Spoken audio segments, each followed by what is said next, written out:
როგორც პირადი, ასევე მსოფლიო კატაკლიზმები ხშირი არ ხდება, დგება თუ უკვე დადგა მეორედ მოსვლის ჯამი კაცობრიობაში, რას გვთავაზობს ღმერთი და რას ბუნება? ეს კითხვები უკვე დიდი ხანია აწვალებს ადამიანებს. ბევრი უკვე მოიაზრებს მეორედ მოსვლის ჟამი უკვე დამდგარია, მაგრამ ბევრ ადამიანს ჯერ კიდევ ღრმა ძილით ზინავს და არც აპირებს გამოღვიძებას. რატომ გვევლინება ამდენი განსაცდელი? რატომ ვერ ვაცნობიერებთ იმას, რომ არსებობს სამყარო და ამ სამყაროს შემადგენელი ნაწილი ვართ ჩვენ? რატომ გგონიათ ადამიანებს, რომ ჩვენ მართავთ ყველაფერს და რატო ვართ ნებისმიერი კატაკლიზმების წინაშე უძლურნი? დავფიქრდეთ, როდესაც ვამბობთ, რომ ღმერთმა შექმნა ადამიანი, ესე იგი ადამიანის შექმნაც კი მისი ნება გახლავთ და ჩვენი დაბადება და გარდაცვალება მის ხელშია. რაც არ უნდა გინდოდეთ შეცვალოთ საკუთარი თავი და მოცემულობა, თავისთავად ამას ვერცერთი ადამიანი ვერ მოახერხებს. მეორედ მოსვლის თემა ჩემთვის ცოტა საფრთხილოა და სათუთია, მაგრამ მაინც მინდა მცირეოდენი დავწერო მის შესახებ. ყველაზე მძიმე და ძნელი დრო გვიდგას ადამიანებს.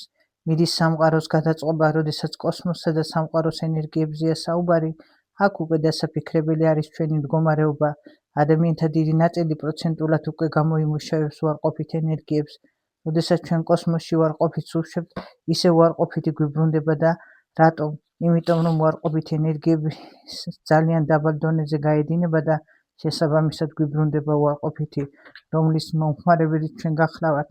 და ამიტომაც არის, რომ დღეს ისე ავადობს ადამიანი, როგორც არასდროს. ადამიანები დღეს აუარება განსაცდელის წინაშე ვდგავართ და უფალი გვცდის თითოეულ ჩვენგანს. ვინ როგორ გავართმევთ თავს? შეხვდე განსაცდელს თმენით სიმშვიდით და გადაგონივრული ნაბიჯი, იმს მხოლოდ ძლიერებს შეუძლიათ. ჩვენ გავდივართ ბეწვის ხიდს, ვინც შეძლებს სუბუქად გაიაროს მასზე, შეძლებს მივუახლოვდეს უფალს, ვინც ვერად ახანგრძლივი ბრძოლა მოუწევს სულის გადასარჩენად. სულის განვითარებაზე ზრუნვა ჩემი აზრით სკოლის მერხიდან უნდა იწყებოდეს, რომ რაც შეიძლება მოდიოდეს თაობები, რომლებიც ძლიერები იქნებიან რწმენაში და შესაბამისად რწმენა ის მდგომარეობა, როცა ადამიანი არასდროს ცუდს არ ჩაიდენს, იმის გამო, რომ მას უყვარს ღმერთი და პატივს სცემს რელიგიას. ამდენი ომი, სტიქიები, მიწისძვრები, მომაკვდინებელი ვირუსები არ ახსოვს არც ერთ საუკუნეს. რა გავაკეთოთ იმისთვის, რომ ჩვენი წვლილი შევიტანოთ სამყაროს უკეთესობაში? სამყაროს მართვას ჩვენი ენერგიები და თუ ეს ენერგიები დაბინძურებულია, რასაც გავცემთ, ვიღებთ იმავეს. რა გამოდის ის, რაც გვემართება ისევ და ისევ ადამიანი არის ამის შემოქმედი. მე მოხარული ვიქნები მცირედი თუ მაინც დავეხმარები მათ, ვინც მისმეს და წაიკითხავთ ჩემს წიგნს. ყველაფერი უნდა დავიწყოთ საკუთარი თავიდან, ჩავიხედოთ საკუთარ სულში, გავწმინდოთ უარყოფითისგან და შემოვიტანოთ დადებითი. როცა ადამიანის სუფთა უარყოფითისგან ვერ წარმოიდგენთ, როგორი ჰარმონია იკვრება თქვენს გარშემო, გიყვარს და გიხარია ცხოვრება, ბედნიერი ხარ და გასცემ უზომო ბედნიერებას, გასცემ და გიბრუნდება კიდეს დადებითი ენერგიები, ხარობს სული და სამყარო თქვენს გარშემო. როცა უარყოფითი ენერგიები ჭარბობს ადამიანს, ავადობს და ცხოვრებაც უღიმღამოთ მიედინება. რატომ გვევლინება ამდენი განსაცდელი და მაინც რატო ვერ ვცვლით საკუთარ ცხოვრებას უკეთესობისკენ?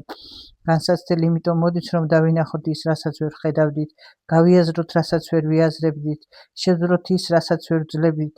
როცა ვიბადებით და ვიწყებთ ცხოვრებას მატერიალურ სამყაროში, ძნელია გააკეთო ყველაფერი ისე, როგორც საჭიროა, მაგრამ თითოეულმა ადამიანმა მცირედით რომ გაიაზროს თავისი არსი და დანიშნულება, დაიზრუნოს სულის საწყისებზე მის განვითარებაზე, მეტი ჰარმონია დაისადგურებს დედამიწაზე და შესაბამისად ცხოვრებაც უკეთესობისკენ შეიცვლება. ყველა დაავადება იწყება უარყოფითი ენერგიების დაგროვებით ჩვენს ორგანიზმში. ამ ენერგიების მიმღები და გარდამქმნელებიც ვართ ჩვენ თვითონ. ესე იგი ყველაფერი ჩვენზეა დამოკიდებული. გაუფრთხილდეთ ერთმანეთს, გაუფრთხილდეთ სამყაროს, რამე თუ ჟამი მეორედ მოსვლისა კარგა ხანია დგას და ისევ ჩვენ უნდა გადავარჩინოთ ერთმანეთი, არა შურით, არა მტრობით, არამედ სიკეთითა და სიყვარულით.